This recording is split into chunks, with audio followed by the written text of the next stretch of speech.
Bonjour. L'expérience Détroit vous souhaite la bienvenue. Je suis l'hôtesse androïde qui vous guidera.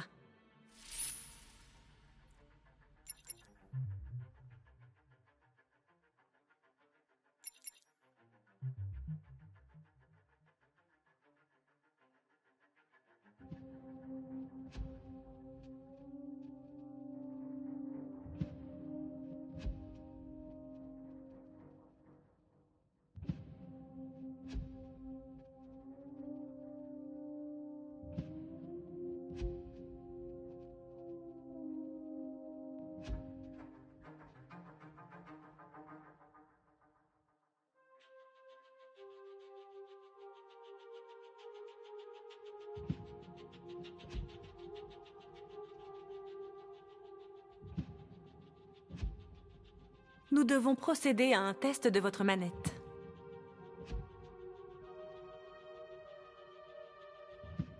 Le test est terminé. Merci pour votre coopération.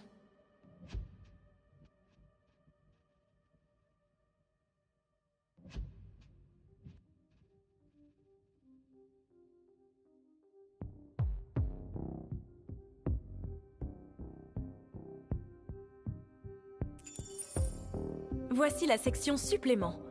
En jouant, vous déverrouillerez toutes sortes de contenus à consulter ici.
When David and Guillaume got back in touch about making Detroit, I wasn't terribly surprised they decided to make it because the fan response was so intense. So it makes sense that they would choose to do that after the enthusiasm. It was a challenge, and it was just an interesting thing to get my head around how to approach this character now as a different, much older person, and whether or not she had changed. And I'm very happy to say that with Detroit, I've had the opportunity to see Kara grow so much more than I ever expected. You do the housework, the washing, you cook the meals, and you take care of... God damn it, where the fuck's the rat gone now? Alice! Alice! I mean, she starts out essentially how she does in Kara in a very, not robotic, but, you know, android, other way.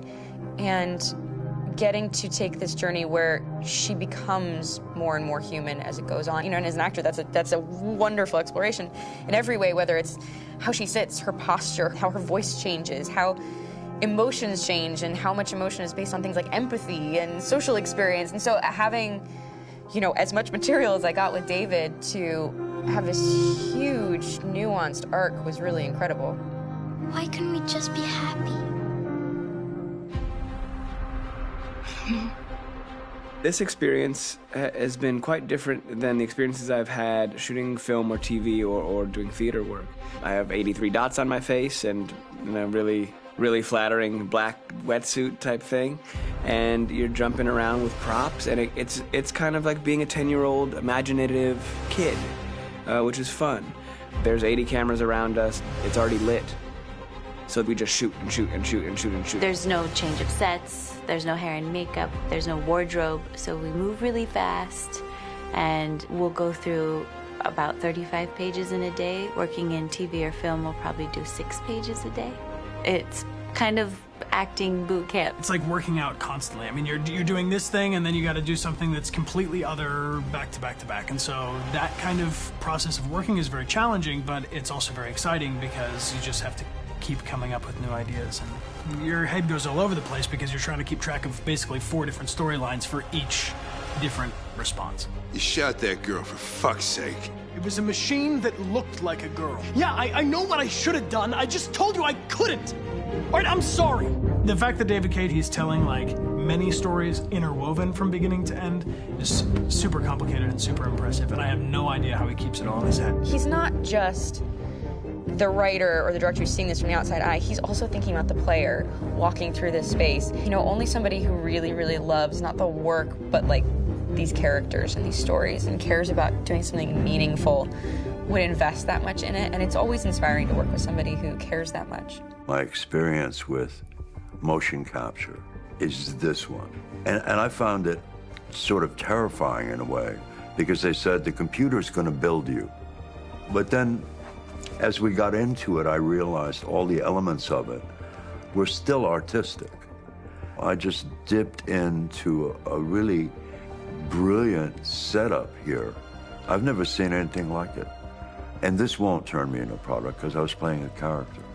So it's wonderful. In the game, Detroit comes back because of a revolutionary industrial rebirth. And there's no reason why that can't happen in Detroit, because they have such tremendous infrastructure for millions and millions of people who can very easily support, you know, a new industry. The city is really strong and resilient, but the city has also been through so much. You see the damage. But it takes that time of kind of rebuilding and reinvesting into the city that I think is happening slowly but surely. The potential of Detroit as a city is something that this game does a lot of justice to, because it would be easy to look at Detroit as some place that used to be, and that's not the case. This game provokes a lot of conversation and reflection on our potential near-future engagement with machines. That's what we are to them. Just merchandise on display in a shop window. I think that a group that feels marginalized, feels like they deserve and have earned access to themselves and the environment around them, and are trying to figure out a way to articulate how to get freedom. What was I designed to be? Their slave? Their toy? It plays with your comfort levels. You think that this is fine, you're comfortable with it, until something blurs the line and throws you off, and now do I feel differently about whether this should be allowed? Should it be banned? Should it be encouraged? You're gonna ruin our lives, and for what? For a bunch of machines? They are not machines! They are alive! I'm alive! You're alive! They're nothing! There are lots of comparable comparisons to any type of persecution of religion, race, etc., dating way back. It can't just be a video game where you shoot them up or where people make these choices to do whatever. I think that's the whole point. You have the choice, and you can either choose to go in one direction with your character or another. And I think that's going to be very telling about the gamer. Very telling. I think there's going to be a really strong reaction to this game, which has such a strong perspective. I'm that much more proud of it now to get to be a part of it, because it's important.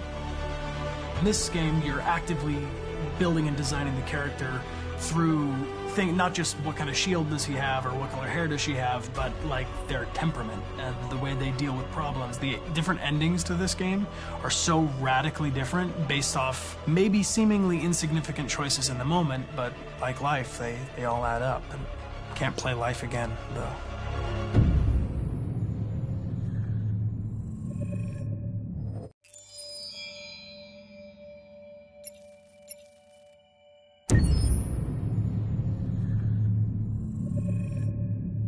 Game after game, we try to challenge ourselves. For Detroit, we wanted to, first of all, to write a story that would be incredibly bending, which means the most non-linear story that we've ever created.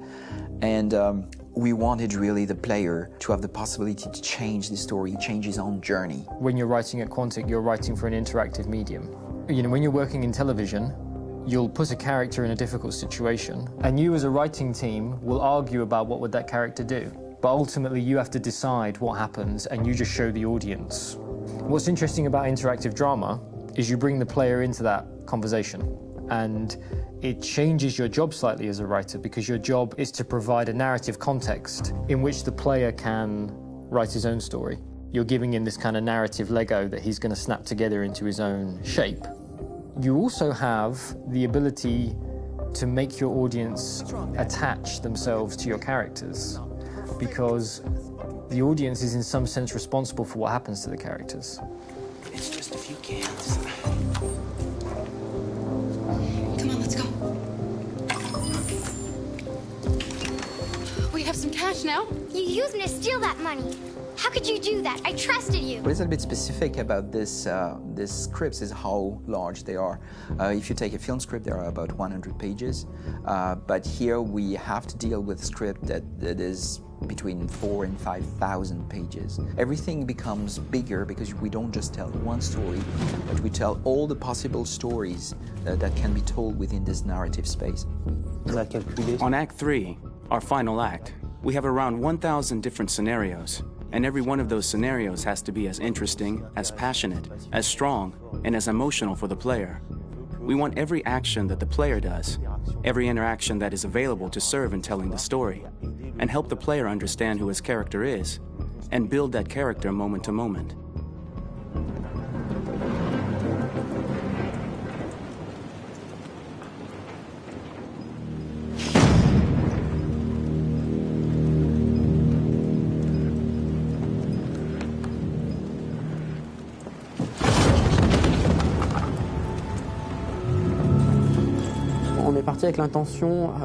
We started with the intention pretty early on that we would never lie to the player.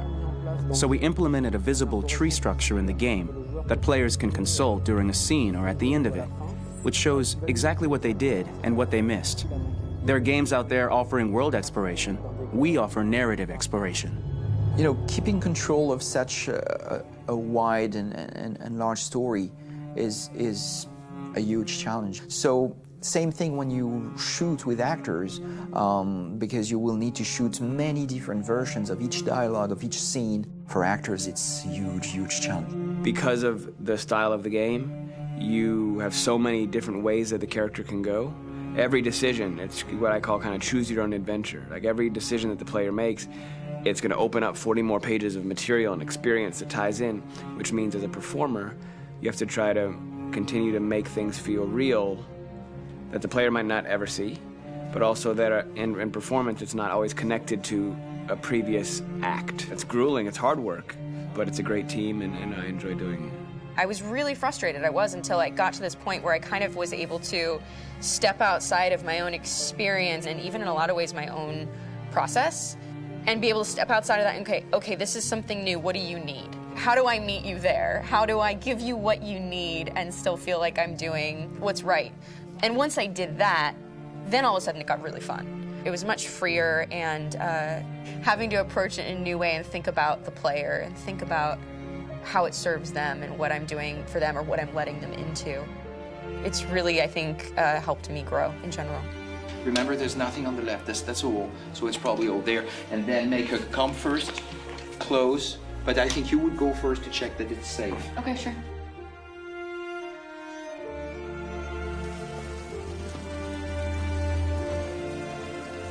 The most enjoyable thing about working in performance capture on this kind of project is that if I shot a film, I would get to do one of these endings. I get to do so many different things as Connor. Your head goes all over the place because you're trying to keep track of basically 4 different storylines for each different response. What's the name of my dog? Buddy? Scout. I think it's Jack. I can't remember.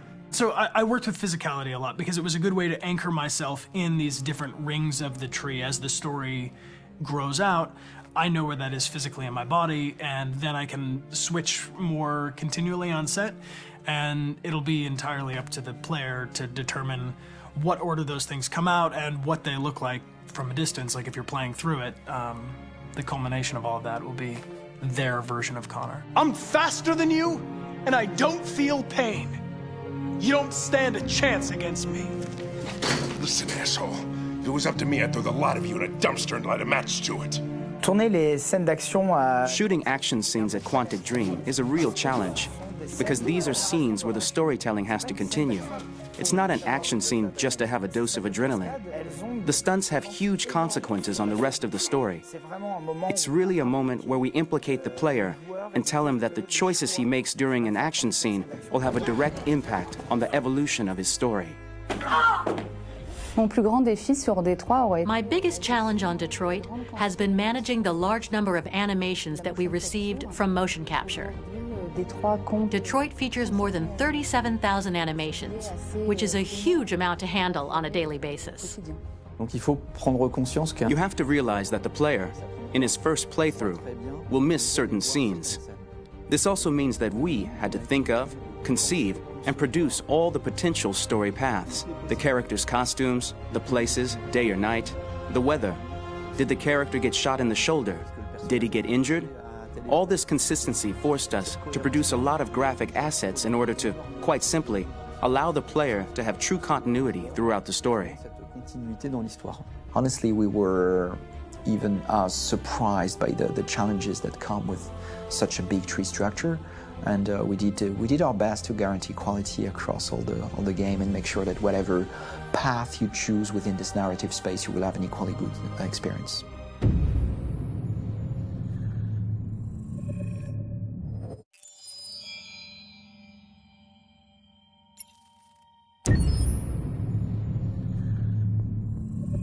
Detroit Become Human was produced over a period of 4 years. Here in Paris, we have a team of about 180 people. And to that, we need to add also all the outsourcing with our partners in the Philippines, in China, Vietnam, and in India.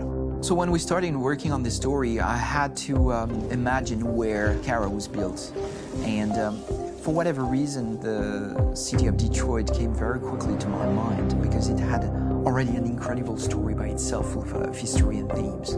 So we traveled there with the team, and we were really moved by what we saw, and we could really feel the desire to fight and really be born again. And we just continued this curve, this growth, and just imagine what Detroit would be like if the Android industry was, using these huge factories to build androids there.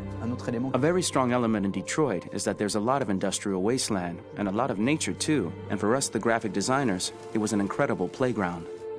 The destroyed zones which we wanted to preserve, we appropriated them to turn into something else. Then in the areas that needed to be rebuilt, we were able to imagine our Detroit of the future. We didn't want to make a science fiction universe, but a world of anticipation.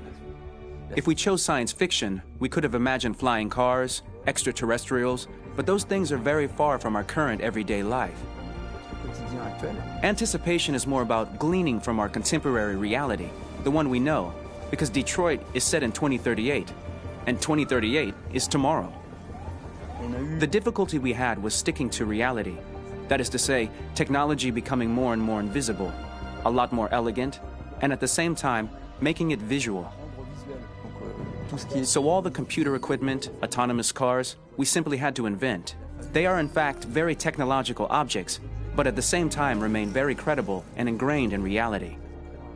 To create a cohesive universe in the fashion and clothing of the human characters in 2038, I didn't want to put an accent on strange shapes or really vibrant colors, and things we wouldn't know.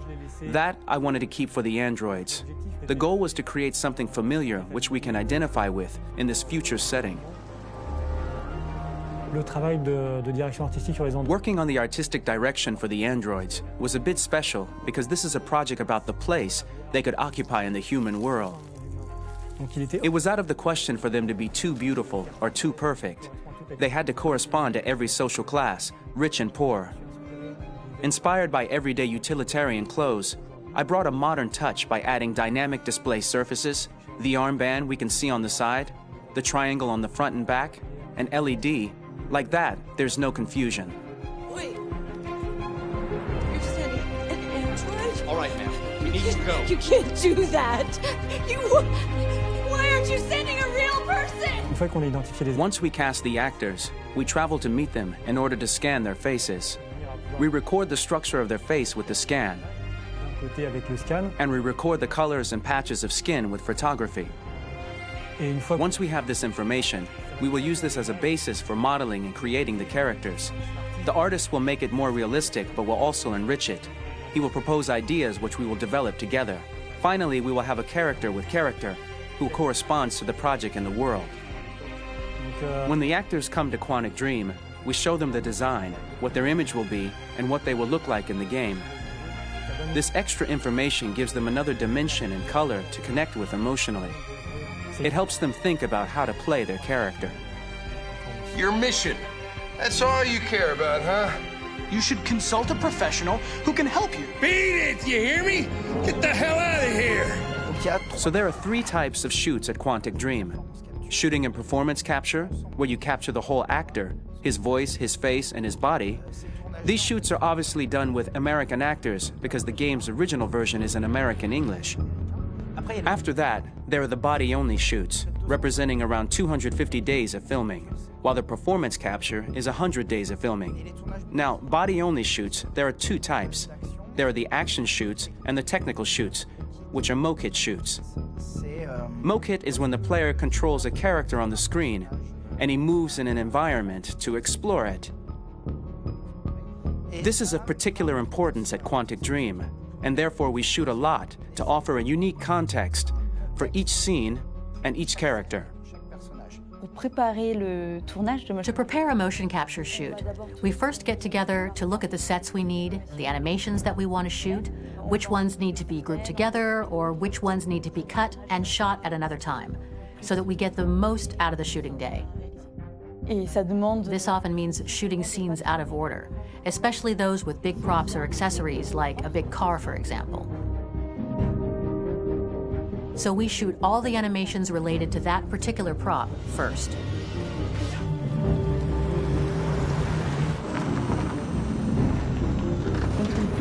The biggest challenge for the mocap team was shooting a Spider-Man mokit. We had to build a wall and attach an actor to a harness with cables so we could pull him up and render him climbing. The shooting on this game total took about, I would say, more than a year, maybe 1 and 2 years, with about 300 actors on set. So I would say it's quite a massive production. But so much happened on this set between the stunts and the shootings with a little girl and all these great actors that we had. It was really a very, very memorable journey for the team and for myself. Today, Detroit has over 37,000 animations. When we retrieve the motion capture data, it's just a cloud of points, which represent all the markers worn by the actors. From this cloud of points, we have a phase called retargeting, which gives us a skeleton. This skeleton will be applied to the characters of the game. There is still work to be done, but this gives us the main movements. Since we are working on something very realistic, we must recognize the actor and also recover all the emotion he expresses in his performance. We use a system of facts, an identity card for each actor. We make the actor do a whole range of facial expressions. Then we recover all the expressions and paste the animations on a puppet that Jan has prepared. I then recover and refine these poses. I might stretch the lip, reinflate a cheek, tiny details that make the finished product really capture the actor. Because of the nature of our mocap system today, when we receive the animations, we're missing eye movements, and so the character has that dead look. He really has no eyes, so then it's a big part of the work for the animators to find the regard of the actor in relation to his position, in relation to the body, etc. It was crazy when I saw the newest model for Kara, because they've been working on it, and this was the first time I literally jumped in my seat. It not only looked so much like me, it was the fact that it looked so lifelike. It wasn't that it looked just like it was a camera, it was something else, you know, but it looked alive. It's exciting, and it's kind of terrifying. Game after game, we learned the rules of optics and filming, and our goal with Detroit Become Human was to have cameras that would actually emulate the optics of a real physical camera. So basically dealing with real-world imperfections was our main task, and just to make cameras look as real as we can. Once the animations are shot and processed by the animation department, integrated and polished, we film them. That is to say, we really do a mise en scène, as in cinema. The real difficulty of our job is to know if these cameras are telling us something. Are they in the emotion of the scene? Do they describe exactly what the action must convey, what must be felt? The most important challenge for me was one of the final scenes where Marcus decides to start the revolution and go to the battlefield. Very quickly, we imagined this to be a huge sequence shot.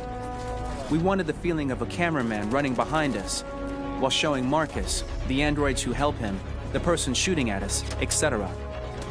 Above all, it was necessary to say to oneself, this scene is very violent but does not glorify war. On the contrary, that war is something improbable and absurd. It was really a fun challenge. The idea was to say we have 3 characters. We would like each of them to have a specific cinematography. We wanted Kara to be much more filmed with some kind of handheld camera, to have something very living, very breathing. For Connor, we wanted something very cold and very perfect. And for Marcus, we wanted something epic and spectacular. So it was about the filming, but it was also about the photography. So we worked with a director of photography to give each character a different lighting, different key colors. Each of them would have their own worlds. And finally, we worked with the composers, so they would create a specific sound for each character, so each would have his own world and his own style.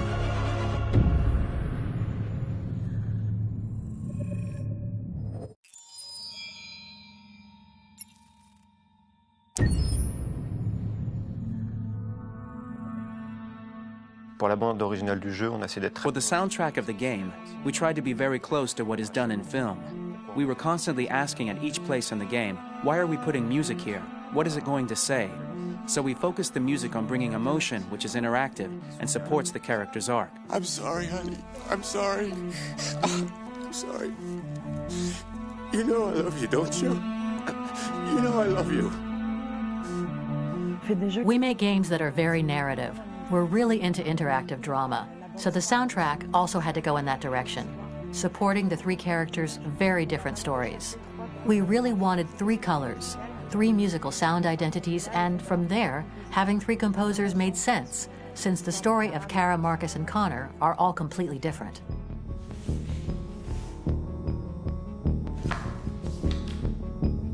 You recognize him? It's Carlos Ortiz. For Connor, we wanted a soundtrack that could be very cold and very mechanical, very machine-esque somehow. For Kara, we wanted a soundtrack that would be very moving and emotional. It was about the quest for identity, but it was also a journey about love and empathy. And for Marcus, we wanted something epic, something that would really represent the grand aspect of his quest. And we were very fortunate to find 3 incredibly talented composers, and working with them has been a dream, honestly.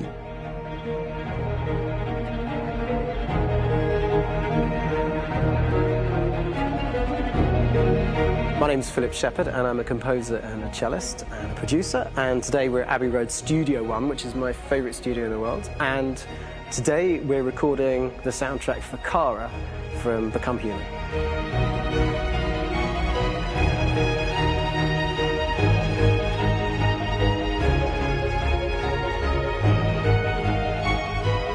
So when I compose a big project, I often travel just to kind of get out, you know, and get some fresh air and some inspiration.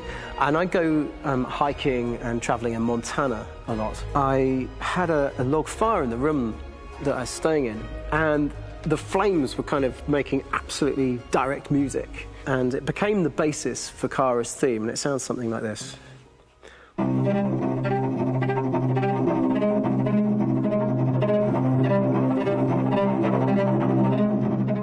Now, over the top of that, I found a little theme that just seemed to fit over the top, which is taking Kara's name, Kara, and just using like a two-syllable motif, and it sounds like this. We're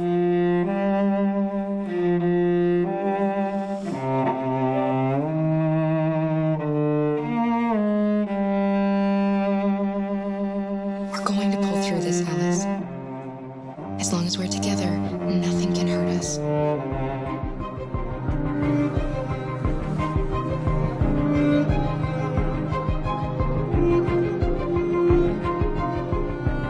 And all the time that's fitting over.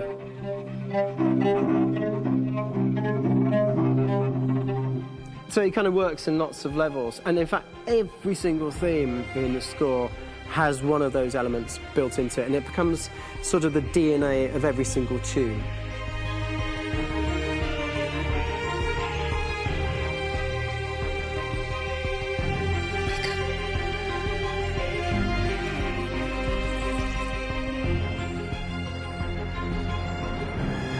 For me, writing this theme for Kara, I actually had to tap into what it feels like to be a father to daughters. I really had to tap into everything I feel about my daughters and thinking, well, if I had to write music for them and that sense of trying to protect them but also give them the freedom, that's totally where it came from.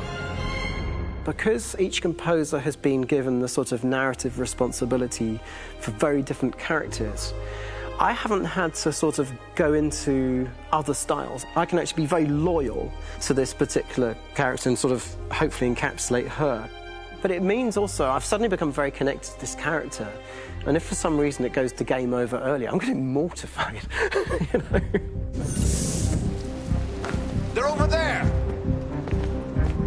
Starting a new project, for me personally, it's always finding the right tone, finding the right color, I like to call it. For me, it's finding that right texture that actually sits against picture really well. One of the biggest things is I created custom instruments for Connor.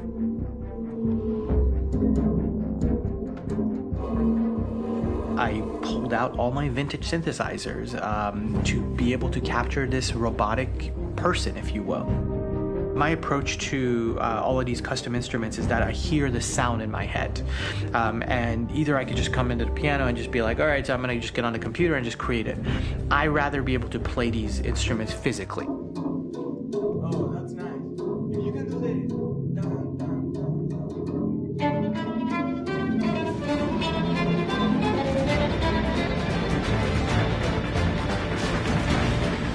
As soon as you see Connor the first time, there is a really interesting thematic idea that you hear, and that's just made out of a Moog synthesizer, but completely manipulated in multiple ways. And it's robotic. It has a little bit of an emotional to it. He's on his mission, so you feel that as well. So it just kind of gives you that cold, motionless, with a mission in hand that you kind of feel throughout the whole thing.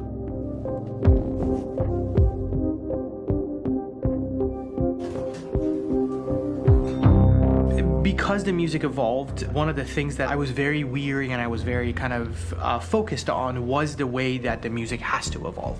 So my idea behind it was that Connor is a singular android that could at any point become a deviant or could actually stay as an android. So I created a more or less an Connor theme, and then I was able to just manipulate it in different aspects of it. Is everything okay, Lieutenant? Chris was on patrol last night. He was attacked by a bunch of deviants. I'm a human being writing for a robot. And throughout Connor's journey, he meets someone, he meets a partner. So how do you deal with a robot feeling? And I've met a partner that I'm gonna work with, or all of a sudden he sees a dead body. Does this robot have an imagination? Does this robot have a feeling? And if yes, how do you translate that into non-emotional music? So basically at any point I was just like, I can't do this, and then I just do it. Property was damaged and fires continued to rage in several major districts across the city. Some people are asking, have androids become a threat to our security?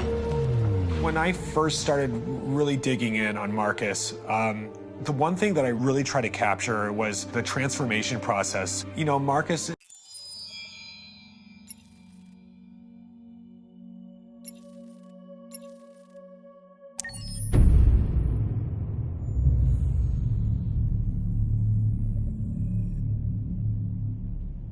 For starters, what should I call you?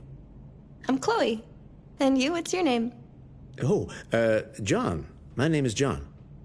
Delighted to meet you, John. Could you tell us a little about yourself and what you can do, Chloe? Of course. I'm the first personal assistant built by CyberLife. I take care of most everyday tasks like cooking, housework, or managing your appointments, for example. And I understand you're the first android to have passed the Turing test. Could you tell us a little more about that? I really didn't do much, you know. I just spoke with a few humans to see if they could tell the difference between me and a real person. It was a really interesting experience. But this is the first time in history that man has created a machine more intelligent than himself. I gather your brain can perform several billion operations per second. Is that right? Absolutely. But I only exist thanks to the intelligence of the humans who designed me. And, you know, they have something I could never have. Really? And what's that? A soul.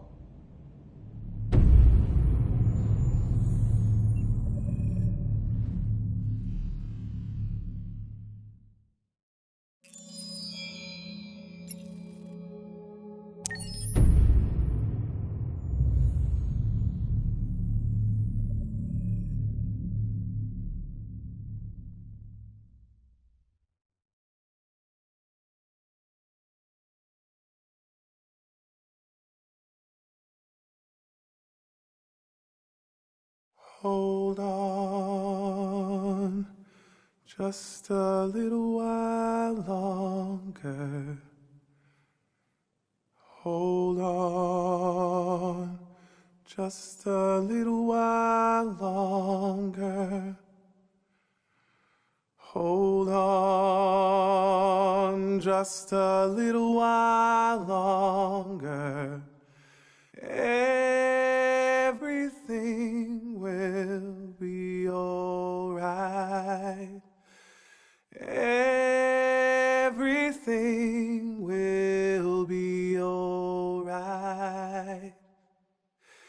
Fight on, just a little while longer.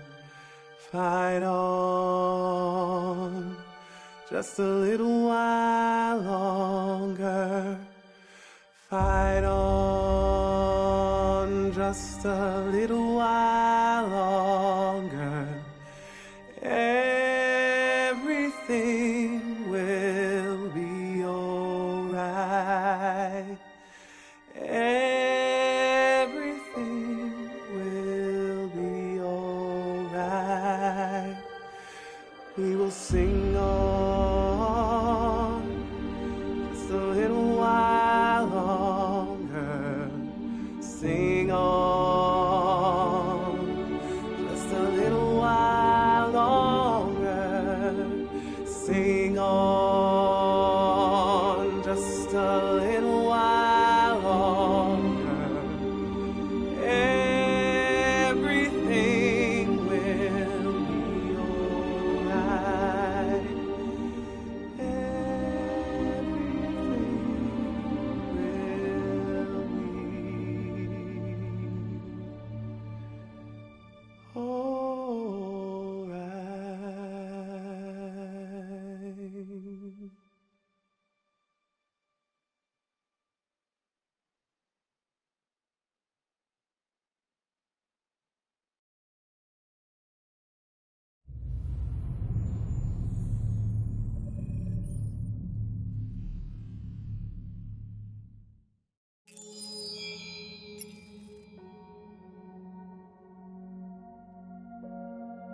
In the space of a few years, androids have completely transformed the world in which we live. By letting androids into our homes and factories, the CyberLife company has made them everyday technology. The founder of CyberLife, Elijah Kamsky, is a very discreet man. Despite being the CEO of the highest valued company in the world and being voted Man of the Year by Century Magazine, he remains a mystery for most people. That's why we at KNC are so excited to be here as CyberLife opens its doors for the first time. Elijah Kamsky, could you please tell us where we are? Certainly, and welcome. We're currently in CyberLife's production center in Detroit, where all models are designed and manufactured. More than 10,000 androids come off the production line every day. Fascinating. Could you tell us what your goal was when you founded CyberLife? Well, I simply wanted to use technology to carry out all of our most annoying and repetitive tasks, so we'd have more time to enjoy life. I imagine you must have faced many challenges. Yes, there were technical challenges, but the hardest thing was to design an object that we would want to welcome into our homes. We had to imagine a machine in our own image that resembles us in every way, that moves, breathes, blinks like us, but yet is smarter and more capable than any human being. Let me show you around. We're here in Production Unit 4. Could you explain in a few words how the androids are made? Sure, yeah, it's very simple. We use machines to manufacture machines. The removable parts are assembled on a production line, and then we apply a synthetic skin to the whole body. A human operator checks the cognitive abilities with a pre-established protocol, and finally, the android is conditioned and sent out throughout the country. Here's the result. Say something. Hello. I am a RZ400 model. How can I be of service? You can go now.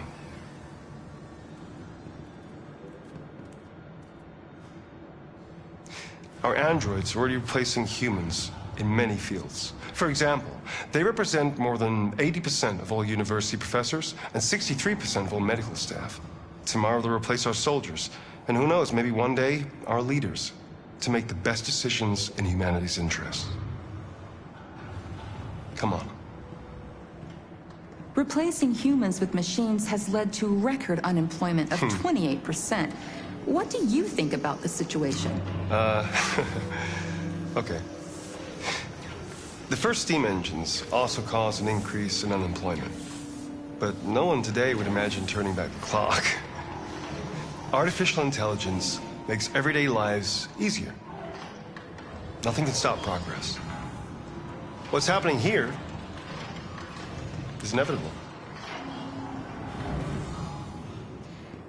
These days, more and more people choose to live with an android rather than another human being. Does this development worry you?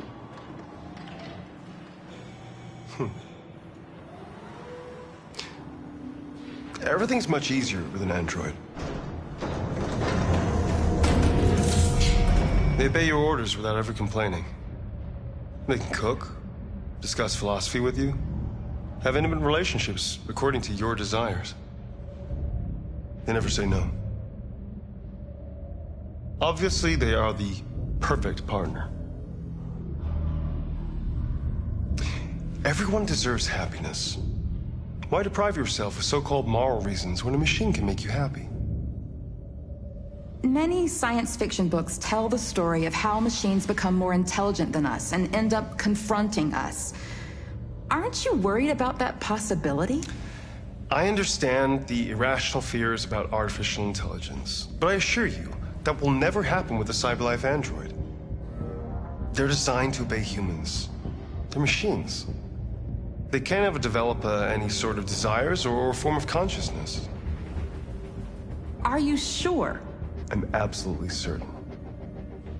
You can trust me.